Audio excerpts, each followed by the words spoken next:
Let's talk money when it comes to gender disparity in our country. It's still, of course, Women's Month, so it's a big focus of ours, as it should be for the entire country. Listen to this. 58% of women take charge of day-to-day household expenses, making them key decision makers for retail companies when it comes to their research. And that's according to data released by 80/20. There's a number of themes that the survey was focusing on. Let's get a sense of what they were looking at. The director of 80/20, Andrew Fulton, making time for me this morning. Hello, Andrew. So there's a lot we want to try and unpack, but let's just get a sense of what the point of this was. What do retail companies do with this kind of data before we get into the numbers? Yeah, thanks for having me. Just one of the things I do want to preface this is to say, we help our clients make sense of data. And I'm sure my daughter will tell you I'm by no means an expert on women, but we've got some really great data that we can use to tell some stories. So that's what I want to do here.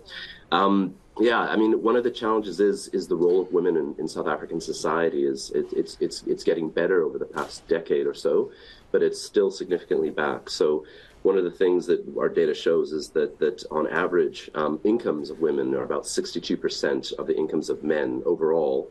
For employed women, it shrinks to about 78%, but there's still that income disparity. But despite that, they're making a lot of the financial decisions for the household. So how do you speak to those women? How do you market to those women? How do you get those women into your stores and buying your products is the question for the retailers.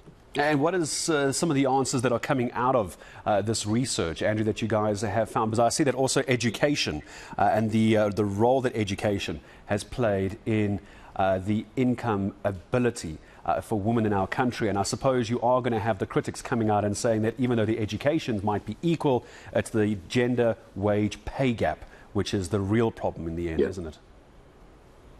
Yeah, but that should slowly change over time with education. And one of the hard things to do with this data over the past year has been to find a good news story, particularly when we're talking about credit or incomes or the economy. But one of the really good news stories is the role of women in education. There's been a 62% increase of women with tertiary degrees. There's currently 200,000 more women who are in higher education, and about a million more women than men who have tertiary degrees. So we can see this. I mean, the Stats South Africa just released the quarterly labor force statistics, and they had a section on women, and you can see that while women dominate the obvious categories, domestic workers, clerks, retail, but they also dominate managerial roles. So you can see that it is coming into the economy.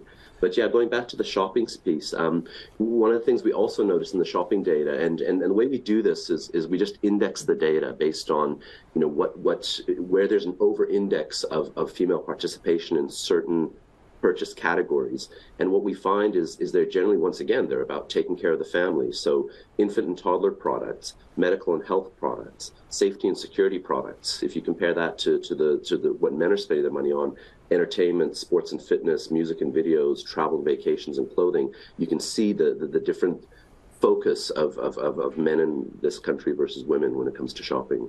And now this research is going to go off to the retailers, Andrew, and you mentioned this at the top. I quite enjoy the marketing side of discussions like this. What do the retailers do with this? Because you were saying it helps them try and figure out how to market to really what is the decision maker in the household. What does that look like? Do they change the advertising? Is it a social media drive? What do they actually do with this incredible data that you've come out with? Yeah, I mean, and once again, we've been in this game long enough to sort of see the differences. About 10 years ago, a partner of ours released a Womenation pack that was looking at the role of women in the economy and advertising towards them. And they spoke about this pink wave, that it used to be just, like throw some pink on that and that's how you market to women. But, what's coming now is all marketing is becoming much more personalized, much more niched. And how do you speak to these women in the way they want to be spoken to? How do you speak to these women where it gets them excited to buy your products, engage with your products, and then continue supporting you as a brand? And look, smarter people than me need to do that. But it's really about how do you get that messaging right and acknowledge the role of women in this economy. And talking about the economy, it's not a great economy for anyone at the moment. We know salaries haven't gone up, but everything else has. Everything else in the country has, Andrew. And when you talk about this 58% and the data as to what women in a household are buying, because they're running it essentially, aren't they? Are they still, or are people generally, women and men in this case, are we still just looking for the better deals, or have we become a bit more thrifty with our money?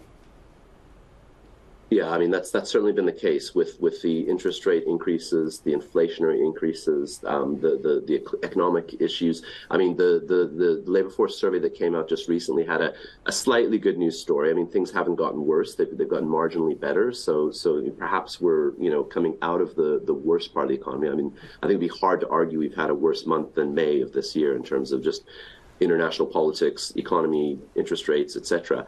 But we're certainly noticing, we're going to release our credit stress reports next week, the week after next, and we're seeing a 50% increase in home loan, newly defaulting home loans with the wealthy in South Africa. Wow. So what we're noticing is that economic pressure is across all bands, and they're doing behaviors like cord cutting on terms of their entertainment, downgrading their medical aid to medical insurance, getting rid of short-term insurance, and then buying, house brand products instead of the brands. Also, even situations like cars being traded down and all those things. Andrew, I'd love to hear from you again when that data comes out. I'll make sure we get our producers to talk to your team. I'd like to get that as the debt stressor indicator when that comes out. 80/20 Director Andrew Fulton, good talking to you. Appreciate it.